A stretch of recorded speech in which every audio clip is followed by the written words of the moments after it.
시청자 여러분 안녕하십니까? 이데일리엔 성주원입니다. 이재용 삼성전자 부회장과 정의선 현대차그룹 수석 부회장이 오늘 두 번째 회동을 갖습니다. 이들은 전기차와 자율주행차 등 차세대 모빌리티 분야에서 협력 방안을 모색할 것으로 예상됩니다. 지난 5월 정의선 수석 부회장이 삼성 SDI 천안 사업장을 방문해 전고체 배터리 등에 관해 논의한 이후 이재용 부회장의 답방 형태로 이뤄지는 이번 만남은 현대차그룹의 기술 메카인 남양연구소를 둘러보고 오찬을 함께하는 일정입니다.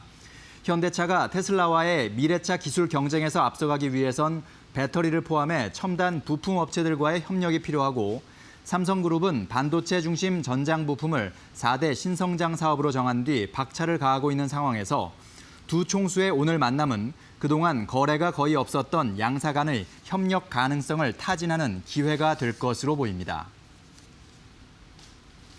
올해 코로나19 여파로 증시 변동성이 확대되면서 주가 안정을 위해 자기 주식 취득을 결정한 기업이 작년보다 4배가량 늘어난 것으로 나타났습니다.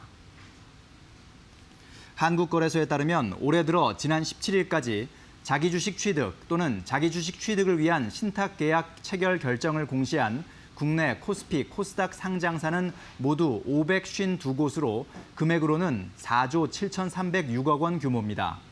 금융투자업계에서는 자사주 취득 이후 소각까지 이루어져야 더욱 의미 있는 주주가치 제고가 가능하다는 지적이 나옵니다. 한국기업지배구조원에 따르면 지난 2017년부터 2019년 8월까지 자사주 매입을 신고한 코스피, 코스닥 상장사는 총 676개사였지만 같은 기간 자사주를 소각한 기업은 46개사에 그쳤습니다. 정부가 코로나19로 국세 수입이 많이 감소하는 등 수입 여건이 어려워질 것으로 예상되자 재정 지출 전면 재검토 등으로 지출 효율화에 나서겠다고 밝혔습니다. 안일환 기획재정부 2차관은 어제 서울 대한상공회의소에서 열린 국가재정운용계획 수립을 위한 토론회에서 코로나19로 인한 경제활동 위축이 앞으로도 상당 기간 세입 기반을 약화시켜 국세 수입은 당초 전망에 비해 크게 감소할 전망이라고 말했습니다. 이어 지출 효율화를 위해 기존 재정지출 구조를 전면 재검토하겠다며 부처 간 칸막이에 따른 유사 중복 사업도 정비할 것이라고 강조했습니다. 기재부는 내년도 예산안과 2024년까지의 국가재정 운용 계획을 오는 9월 3일까지 국회에 제출할 예정입니다. 6월 생산자 물가가 전월 대비 기준 5개월 만에 상승했습니다. 2월부터 4월까지 3개월 연속 내리다가 5월에 보합세를 보인 뒤 6월에 상승 전환한 겁니다. 한국은행에 따르면 지난달 생산자 물가 지수는 102.52로 한 달 전보다 0.5% 상승했습니다. 특히 공산품 물가가 국제 유가와 원자재 가격 상승의 영향으로 1% 상승했습니다. 서비스 물가는 정보통신, 금융 등을 중심으로 0.3% 올랐습니다. 6월 생산자 물가 지수는 다만 전년 동월 대비로는 0.9% 내려 4개월째 하락세를 이어갔습니다.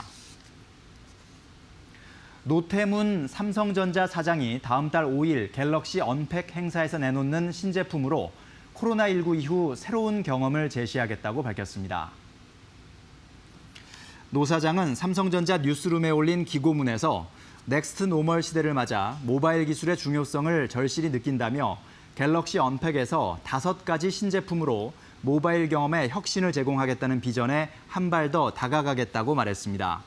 그는 이번에 발표하는 신제품들은 업무와 여가, 멀티태스킹 등의 최적화된 제품을 제공하기 위해 운영 민첩성을 극대화했다고 강조했습니다. 금융감독원은 다음 달 하나금융지주와 하나은행을 상대로 한 종합검사를 벌입니다. 코로나19 사태로 미뤄진 올해 종합검사가 본격적으로 시작하는 셈입니다. 금융당국에 따르면 금감원은 올해 은행권 종합검사의 첫 대상을 하나금융지주와 하나은행으로 잡았습니다. 금융권 최대 현안인 사모펀드 환매 중단 문제와 관련해 불완전 판매 의혹, 부실한 내부 통제 여부 등이 검사 대상이 될 것으로 보입니다. 금감원은 하나금융지주와 하나은행의 검사를 끝내고 올해 안에 우리금융지주와 우리은행의 종합검사도 할 계획입니다.